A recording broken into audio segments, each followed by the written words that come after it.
Everyone, कैसे हैं आप सब लोग। This is Seema your math teacher. तो चलिए आज हम एक्सरसाइज 14.3 जो कि है हमारी क्लास नंबर 9 की शुरू करते हैं। तो इसमें जो फर्स्ट क्वेश्चन है वो आपको क्या गिवन है। A survey conducted by an organization for the cause of illness and death among women between age 15 से 44। यानी एक सर्वे, एक खोज की गई है एक ऑर्गेनाइजेशन के द्वारा कि भी जो वुमेन्स की डेथ हो रही है उनकी जो इलनेस का कारण है या उनकी जो डेथ का कारण है वो मेन रीजन क्या है उसके पीछे। तो ये जो क्वेश्चन के साथ हमें कुछ मेन रीजन दिए हुए हैं, साथ में फीमेल फर्टिलिटी रेट भी गिवन है। फीमेल फर्टिलिटी रेट का मतलब क्या है कि डेथ रेट। तो देखिए जो रिप्रोडक्टिव हेल्थ कंडीशन है उसकी वजह से जो डेथ हो रही है दैट इज 31.8%। न्यूरोसाइकेट्रिक कंडीशन की वजह से हो रही है 25.4, इंजरीज की वजह से 12.4। ऐसे ही तीनों डिजीज है जिनकी जो परसेंटेज है वो हमें गिवन है।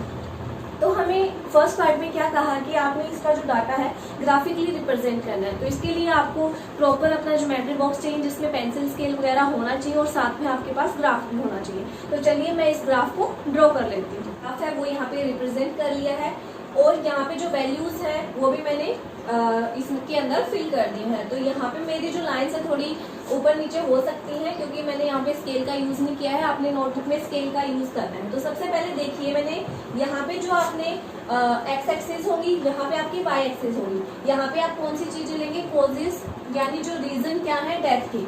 यहाँ पे आप क्या लिखोगे, female fertility rate, female death rate भी आप लिख सकते हो। तो ये फीमेल डेथ रेट हो जाएगा। अब हम देखते हैं कि सबसे पहले कॉजेज क्या है कि जिसकी वजह से उनकी डेथ होती है, that is reproductive health condition जिसका जो रेट है 31.8 है।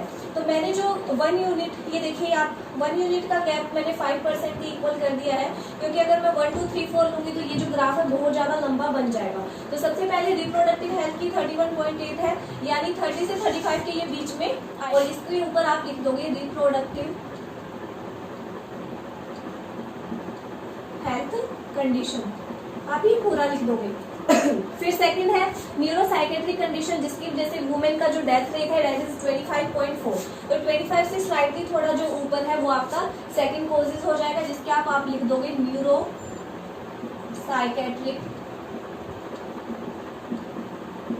Condition. Then your third cause is injury. Injury की वजह से जो डेथ हो रही है दैट इज 12.4। तो 12.4 किसके बीच में लाया करेगा, आपका 10 और 15 के बीच में लाया करेगा कुछ इधर। तो यहाँ पे मैं इसका नाम लिख दूंगी इंजरीज, और यहाँ पे भी जो गैप है आप 1 यूनिट का रखोगे। फिर आपका है cardiovascular condition fourth, that is 4.3। तो यहाँ पे मैं लिख दूंगी कार्डियोवास्कुलर कंडीशन, आप पूरा लिखोगे। फिर है आपका रेस्पिरेटरी कंडीशन दैट इज 4.1 यानी 0 से 5 के बीच में लाया करेगा। तो यहाँ पे मैं लिख दूंगी respiratory condition. Then 6 is your other causes यानी और भी कुछ रीजन हो सकते हैं जिनकी वजह से डेथ हो रही है। तो ये आपका अदर कॉजेज में आ जाएगा। तो हमें फर्स्ट पार्ट में सिर्फ हमारे क्वेश्चन को ग्राफिकली रिप्रेजेंट कर लेना है, तो वो हमने यहाँ पे कर लिया है। अब देखते हैं सेकंड पार्ट में हमें क्या कहा है। सेकंड पार्ट में आपसे क्या पूछा है, which condition is the major cause of women ill health and death worldwide. कौन सी ऐसी कंडीशन है जिसकी वजह से जो वुमेन्स की डेथ है वो बहुत ज्यादा हो रही है। तो इसमें देख लेते हैं आपकी सबसे ज्यादा परसेंटेज किस में है। तो फर्स्ट में रिप्रोडक्टिव हेल्थ कंडीशन में सबसे ज्यादा परसेंटेज है डेथ रेट की, तो वो ही जो है हमारा आंसर हो जाएगा।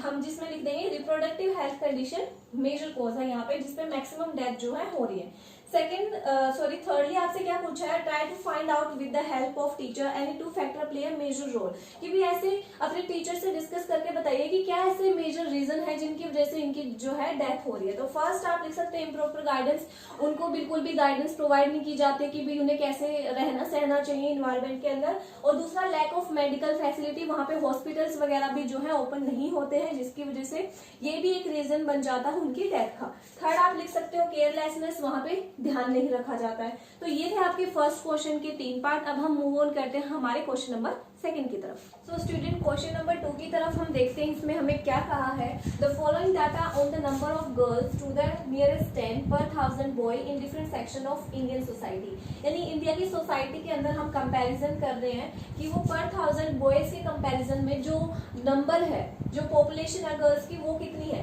जैसे कि पहले आपको शेड्यूल कास्ट गिवन है, तो यहाँ पे जो वैल्यू है गर्ल्स की दैट इज 940 को कंपैरिजन किया गया है यहाँ पे पर 1000 के हिसाब से। अगर बॉयज 1000 है तो यहाँ पे शेड्यूल कास्ट में जो गर्ल्स का रेशियो है दैट इज 940। शेड्यूल ट्राइब में जो है वैल्यू वो 970 है गर्ल्स की पर 1000 बॉयज की कंपैरिजन में। नॉन SC STs में जो है गर्ल्स की 920 है एज कम्पेयर टू द पर 1000 बॉयज। ऐसे ही हमें backward district, non backward, rural और अर्बन की कहा है। और फर्स्ट क्वेश्चन में हमें जो फर्स्ट पार्ट में इसके क्या कहा है कि आपने बार ग्राफ से इसे रिप्रेजेंट करना है। तो आपका जो टाइम है वो मैं सेव करना चाहती हूँ, इसलिए मैंने ये जो बार ग्राफ है ऑलरेडी बना लिया है। ये जो वैल्यू है मेरी थोड़ी ऊपर नीचे हो सकती है क्योंकि मेरे पास यहाँ पर मैं ग्राफ और पेंसिल का तो यूज नहीं कर पाऊंगी। तो अब हम देख लेते हैं कि सबसे पहले जो है एक्स एक्सिस पे आपने सेक्शन लेना है और यहाँ पे नंबर ऑफ गर्ल्स पर 1000 बॉयज लिखना है बॉय। तो सबसे पहले देख लेते हैं जो सेक्शन है शेड्यूल कास्ट का दैट इज 940, यानी गर्ल्स की जो वैल्यू है वो 940 दी हुई है। तो मैं यहाँ पे लिख दूंगी कि शेड्यूल कास्ट 940 कहाँ पे आएगा। अब यहाँ पे देखो जो 1 यूनिट है मैंने किसके इक्वल ली है, 100 के इक्वल यहाँ पे लिया है, यानी ये मेरी 1 यूनिट हो चुकी है यहाँ पे। अगर मैं 1 2 3 4 ऐसे लूंगी तो पता नहीं मेरा ग्राफ कितना बड़ा चला जाएगा। तो 940 है तो यानी 940 900 से 1000 के बीच में लाई करेगा। फिर सेकंड है आपका शेड्यूल ट्राइब, उसकी वैल्यू आपको कितने गिवन है 970, तो ये जो है थोड़ा सा 940 से ऊपर चला जाएगा। देन है SC ST दैट इज 920, यानी ये बिल्कुल 900 के नियर आ जाएगी वैल्यू। देन है बैकवर्ड डिस्ट्रिक्ट 950, तो 950 क्या होगा, ये थोड़ी ऊपर की तरफ चली जाएगी। आप ग्राफ के हिसाब से जो है एक्यूरेसी से बना सकते हो, व्हाइट बोर्ड पे इतनी एक्यूरेसी से ये बन नहीं सकती। तो ऐसे ही मैंने 920, 930 और 910 को जो है प्लेस कर दिया है। 910 स्लाइटली थोड़ा सा ऊपर 900 के आ जाएगा। तो ये जो था हमने बार ग्राफ यहाँ पे बना लिया है। तो जो है आप अपनी पेंसिल को शॉर्प करके अच्छे से स्केल को सीधा रखकर आपने ये ग्राफ जो है ड्रॉ करना है। अब देखते हैं हमारे सेकंड पार्ट में क्या गिवन है। सो स्टूडेंट सेकंड पार्ट में आपको क्या बोला है, in the classroom discuss what conclusion can be arrive from graph. तो यानी जो भी हमने ग्राफ बनाया था उससे आप क्या कंक्लूजन निकाल सकते हैं, क्या बातें जो है आपके दिमाग में आई हैं। तो मैंने यहाँ पे 2 कंक्लूजन दिए हैं, कई सारे हो सकते हैं। तो मैंने फर्स्ट कंक्लूजन ये दिया है कि जो मैक्सिमम नंबर ऑफ गर्ल्स हैं वो मुझे दिखाई दी है कौन सी सोसाइटी में, शेड्यूल कास्ट की सोसाइटी में, अगर हम कंपैरिजन करें पर 1000 बॉयज से। तो यानी देखिए यहाँ पे ज्यादा डिफरेंस नहीं है बॉयज और गर्ल्स की वैल्यू में। तो फर्स्ट मैंने ये कंक्लूजन लिख दिया। सेकंड मैंने इसका उल्टा कर दिया, यानी जो मिनिमम नंबर ऑफ गर्ल्स हैं पर 1000 बॉयज के मुकाबले वो पाई जाती हैं अर्बन एरिया में। यानी यहाँ पे अर्बन एरिया में गर्ल्स की वैल्यू 910 है और बॉयज पर 1000 के हिसाब से है। तो ये जो है आपका सेकंड कंक्लूजन हो गया। तो यहाँ पे हमारा क्वेश्चन नंबर 2 कंप्लीट होता है। अब देखते हैं हमारे क्वेश्चन नंबर 3 में क्या गिवन है।